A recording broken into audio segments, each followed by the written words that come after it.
The knock came just as I was washing the dinner plates. It was sharp. Fast. Not polite. I wiped my hands and opened the door, and froze. My mother stood on my porch. Behind her were two strangers holding cameras. A bright light blinked red. The lens was already pointed at my face. "Smile," she whispered. "This is our reunion." 12 years. That's how long she had been gone. She looked different. Perfect hair. Soft makeup. A long cream coat like she stepped out of a magazine. I looked down at myself, flour on my shirt, old jeans, bare feet on cracked concrete. "We're filming something special," she said loudly, turning to the camera. A mother and daughter healing after years apart. Daughter. The word hit me harder than the light. I had imagined this moment many times. But never with cameras. I should have closed the door. Instead, I stepped aside. "Come in," I said calmly. If she wanted a story, I would give her one. And I would make sure the cameras heard all of it. The red light blinked again as they crossed my doorway. That was the moment everything changed. My house is small. 2 rooms. A narrow kitchen. The paint near the window is peeling, and the floor creaks when you step near the sink. The air always smells like soap and warm bread. My name is Eliana. I am 23 years old. I work at the bakery on Maple Street every morning at 5. I pay the bills on this house alone. The house my father left me before he died. The camera crew looked around like they had stepped into a museum of poverty. My mother, her name is Angela, smiled like this was part of her plan. "It's humble," she said softly to the camera. "But she's always been strong." Strong. I almost laughed. I motioned for them to sit at my small wooden table. The same table my father built the year before he died. The edges are rough, but I keep it polished. One of the camera men adjusted the light. It made my kitchen look brighter than it ever has. Angela reached for my hand. "I've missed you," she said, voice trembling perfectly. I pulled my hand back. "Are we starting?" I asked the crew. The producer nodded. Angela faced the camera. "Today," she began, "I'm reuniting with the daughter I had to leave behind to survive." Had to. The word echoed in my ears. And I decided then, I would let her finish. Before I spoke. She told her version first. She said our home had been unstable. She said my father had been angry and distant after he lost his job. She said she had to protect herself. That leaving was the hardest choice she ever made. Her voice shook at the right moments. The cameras stayed tight on her face. She spoke about building a life from nothing. About finding the courage to start over. About never stopping loving her child. The child. Not my name. I sat still. I folded my hands on the table. I could hear the old wall clock ticking behind us. It felt louder than her voice. Then she turned to me. "Tell them how you felt when I left," she said gently. The cameras shifted toward me. I looked directly into the lens. "I was 11, I said. And I waited by the window for 3 days." The producer glanced up. Angela blinked. "You told me you were going to the store," I continued. "You never came back." Silence filled the room. The red light was still blinking. And for the first time, her smile slipped. Angela cleared her throat. "Sweetheart, you know it wasn't that simple." I leaned back in my chair. "It was simple," I said. "You packed 2 suitcases the night before." The cameraman looked at her. "You told Dad you needed air," I continued. "You left before sunrise." Angela's fingers tightened in her lap. "That was a very painful time," she said carefully. "Yes," I replied. "It was. I stood up and walked to the old shelf near the hallway. From the top drawer, I pulled out a small metal box. It was scratched and faded. I brought it to the table and opened it. Inside were folded papers. Letters. All of these are from me, I said. I wrote one every month for 2 years. Angela's face went pale. I mailed them to the address Aunt Nora gave us. I picked up one envelope. They all came back. Return to sender. The producer stepped closer. You never left a forwarding address, I said quietly. Angela opened her mouth. But no words came out. The cameras didn't stop. I tried to reach you, Angela finally said. You were with your father. He made it impossible. My hands shook, but my voice stayed calm. No, I said. Dad never stopped me. I opened the metal box again and pulled out something else. A small flip phone. Cracked screen. Dead battery. This was his, I said. I charged it this morning. Angela's eyes widened. There are no missed calls from you, I continued. Not one. The room felt smaller. You left in March, I said. Dad got sick in July. She looked confused. Sick? Yes. Lung infection. He was in the hospital for 9 days. The camera zoomed slightly. He kept asking if you knew, I said. He thought maybe you didn't. Angela swallowed. I sent you a message through Nora, I said. She said you were traveling. I held her gaze. Dad died the next spring. The clock ticked again. And you weren't there.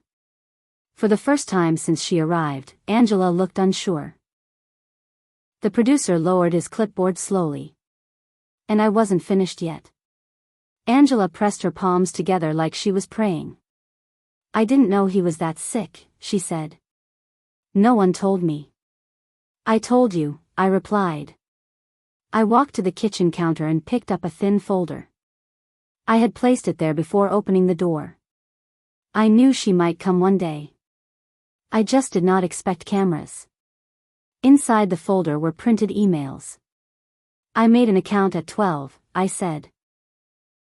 I didn't even know how to spell half the words. The producer leaned forward. I sent you 5 messages, I continued. I told you Dad was coughing blood. I told you the landlord was knocking every week. Angela shook her head. I never saw those. You answered one, I said softly. I slid the paper across the table. The email was short. I can't help right now. I'm building something important. You'll understand one day.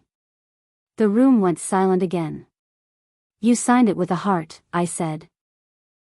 Angela stared at the page like it might disappear. Outside, a car drove past slowly. Inside my kitchen, the red camera light blinked. And something in her story began to crack. The producer cleared his throat. Angela, did you want to respond? She lifted her chin. I was starting a business. I had nothing. I couldn't carry everyone. Everyone? I asked. She hesitated. My husband had just lost his job, she said quickly. Dad, I replied. His name was Daniel. She blinked. I felt something cold move through me. You speak online about loyalty, I continued. About standing beside family when things are hard. That's different, she said. How? She looked toward the cameras as if searching for support. You don't know what I went through, she said. You're right, I answered. Because you never told me. I stood and walked to the sink. I needed water. My hands were steady, but my chest felt tight. Behind me, she began to cry. It was soft at first. Then louder. The camera zoomed in. But I had heard her cry before. On the night she packed. On the morning she left. Back then, I believed the tears. Now, I watched carefully. And I waited for the next truth to rise. I left to survive, Angela said again, wiping her face. Your father was drowning. He was pulling us down. I turned slowly. He worked double shifts for 8 years, I said. He missed birthdays to pay for school shoes. That doesn't change the stress, she snapped. There it was. A flash of anger. The producer's eyebrows lifted. You once told me, I said quietly, that marriage meant staying when it was hardest. Angela crossed her arms. You were a child. You didn't understand adult problems. I understood eviction notices, I replied. I understood turning off lights so the bill would stay low. The room felt warmer. The cameras felt closer. I was 11, I repeated. And I became the adult the day you left. Silence. Angela looked at the window. You think I enjoyed leaving? She whispered. I don't know what you enjoyed, I said. I only know what you chose. One of the cameramen shifted uncomfortably. The reunion video was not going the way she planned. And I could see it in her eyes. She was starting to realize she had misjudged me. The producer lowered his voice. Angela, your channel is about rebuilding after hardship. Did your audience know you had a daughter? She stiffened. They know I had family, she said carefully. That's not what I asked, he replied. Her jaw tightened. I kept my private life separate, she said. I let out a small breath. Private? I asked. Or inconvenient? Angela looked at me sharply. I was protecting you, she said. From what? I asked. She did not answer. I walked to the hallway and returned with an old photo frame. It held a picture of the 3 of us at the county fair. Dad was laughing. I was holding cotton candy. Angela's hand was wrapped around mine. You posted this once, I said. 3 years ago. Her eyes widened again. You cropped me out, I continued. You wrote, some people are lessons, not forever. The room froze. The producer slowly turned the camera toward her. Angela opened her mouth, but no words came. The red light blinked steadily. The story she built online was starting to unravel. And the truth was still only halfway told. Angela stood suddenly. This is not what we agreed on. We didn't agree on anything, I replied calmly. You knocked. I opened the door. She looked at the producer. Turn it off. He hesitated. I think we should keep rolling, he said carefully. Her face changed. Not sad. Not soft. Worried. You came here for a reunion, I said. So let's reunite with the truth. She slowly sat back down. I reached into the metal box one more time. There's something else, I said. I placed a folded hospital bill on the table. It was addressed to you. She frowned. That's impossible. You were still legally married, I said. They tried to contact you for payment. The number at the bottom was circled in red. I paid it, I said quietly. With Dad's life insurance. Angela stared at the paper. You once said online, I continued, that sacrifice builds character. I looked directly at the lens. I agree. Then I looked back at her. But it also reveals it. The cameras captured every second. And I could see something shifting behind her eyes. She had come for control. Instead, she had walked into accountability. Angela's voice dropped. You're trying to destroy me. No, I said. I'm telling the truth. She laughed nervously. Do you know what this will do to my brand? There it was. Not our family. Not your father. Not us. Her brand. I was 13 when Dad's surgery was scheduled, I said. The hospital called you 3 times. Her eyes flickered. They said you declined to be listed as emergency contact. The producer inhaled sharply. Angela shook her head. I was advised not to get involved legally. By who? I asked. She didn't answer. Instead, she looked straight into the camera. I have built everything from nothing, she said, slipping into her online voice. People don't understand the sacrifices. Stop, I said quietly. She froze. Don't perform, I continued. Just answer. The room felt smaller. The lights felt hotter. And for the first time since she walked in, she looked unsure of what to say next. You want honesty?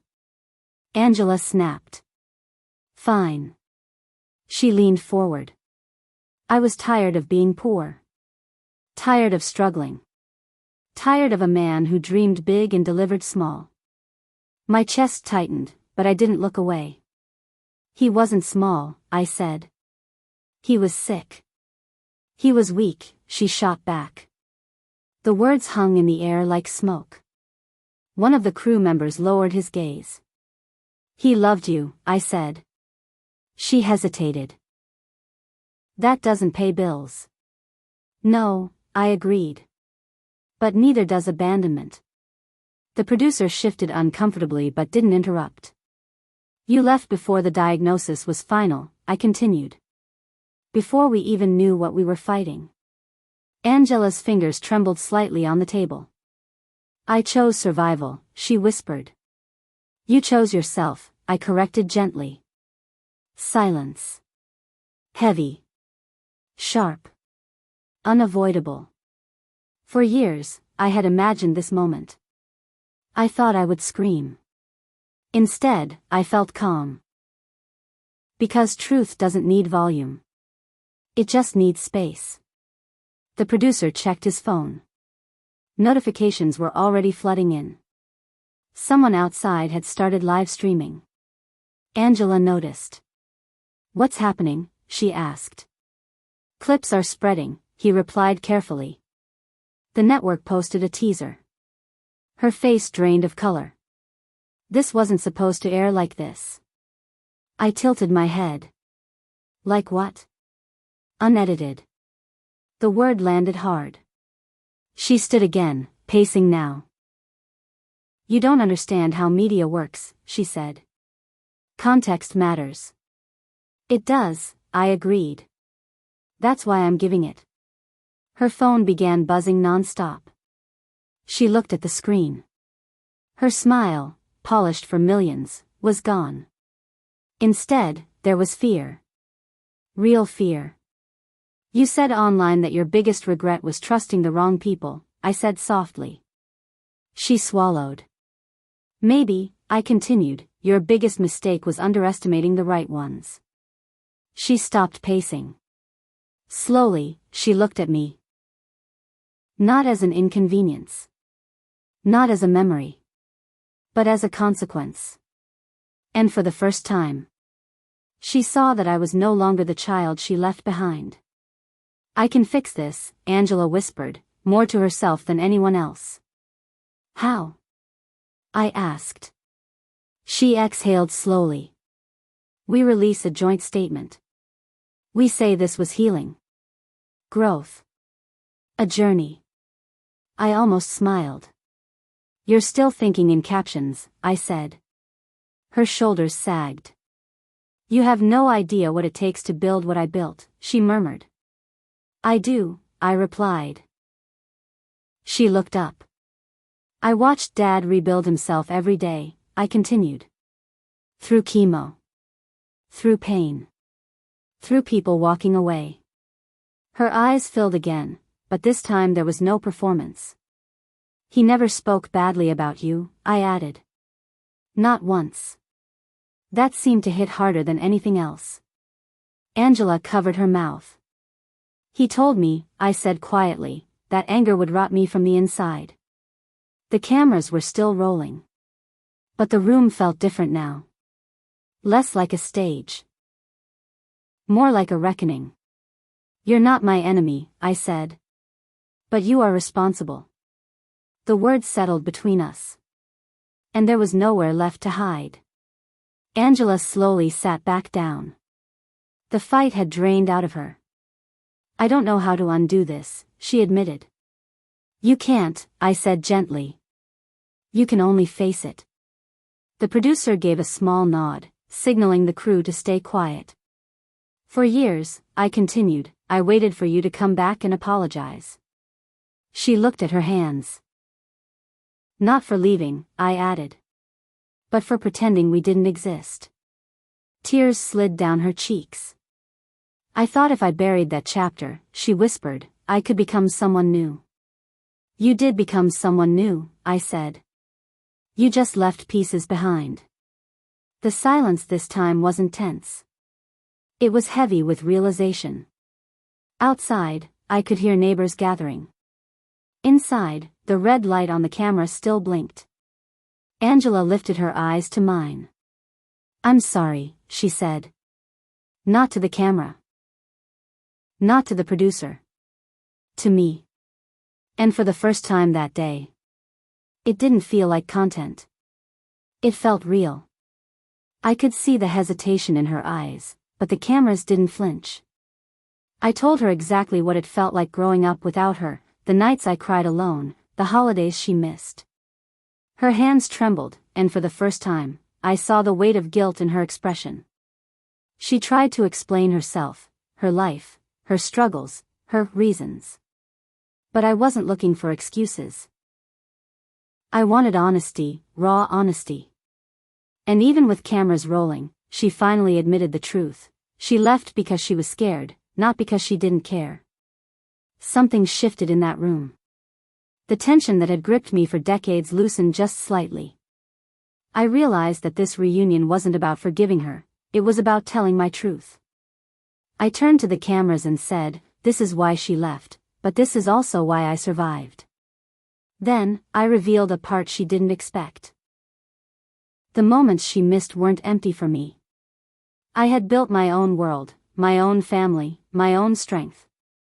I told the cameras how I learned to fill the gaps she left, and the look on her face was priceless: shock, awe, and maybe a hint of pride. The cameras kept rolling as I finally spoke to her directly. "I don't know if we can fix the past, but you can see the person I've become because of it." And in that moment, something fragile yet real formed between us.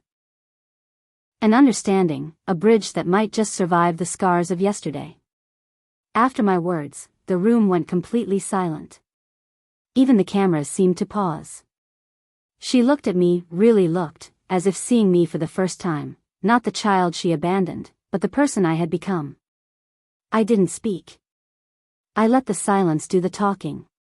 Slowly, she reached out her hand, a simple gesture that felt monumental. I hesitated, remembering every hurt, every betrayal, but then I took it.